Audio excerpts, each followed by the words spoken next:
কাগজে কলমে 20% বলা হলেও বাস্তবে এনবিআরের রাজস্ব লক্ষ্যমাত্রা বেড়েছে 40%, যা বাস্তবায়ন অত্যন্ত চ্যালেঞ্জিং বলে মনে করছে বিদেশি বিনিয়োগকারীদের সংগঠন ফিকি। আজ দুপুরে বাজেট পরবর্তী সংবাদ সম্মেলনে সংগঠনটি জানায়, ঢালাওভাবে 1% টার্নওভার ট্যাক্স ও অনলাইন কর্পোরেট রিটার্নের ফলে বাড়ছে ব্যবসার খরচ। এতে আশঙ্কা দেখা দিয়েছে বিনিয়োগ কমে যাওয়ার। বর্তমানে প্রায় 9.5% মূল্যস্ফীতি 7.5% নামিয়ে আনার লক্ষ্যমাত্রা ইতিবাচক হলেও এটি অর্জনে বাজেটে নেই সুস্পষ্ট কোনো কৌশল বা রোডম্যাপ। দুপুরে বিদেশি বিনিয়োগকারীদের সংগঠন ফিকির বাজেট পরবর্তী সংবাদ সম্মেলনে এমন মন্তব্য করা হয়।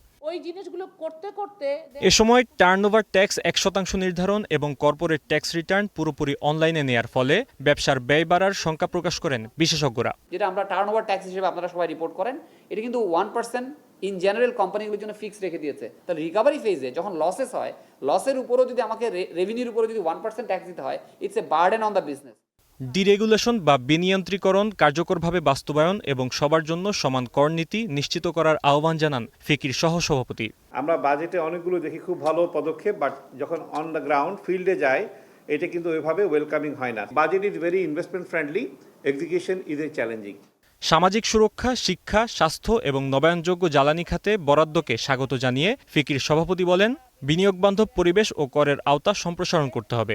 কোম্পানির ব্যক্তিগত উদ্যোগ ছাড়া খুব বেশি এফডিআই কি এসছে, সেখানে আবার দেখতে হবে আমরা যেগুলি কারেন্ট যারা আছেন তাদের নানা রকম ট্যাক্সের অনেক ধরনের প্রবলেম হচ্ছে। সেজন্য আমাদের ইজ অফ ডুইং বিজনেসের উপরেও আমাদেরকে অবশ্যই নজর দিতে হবে।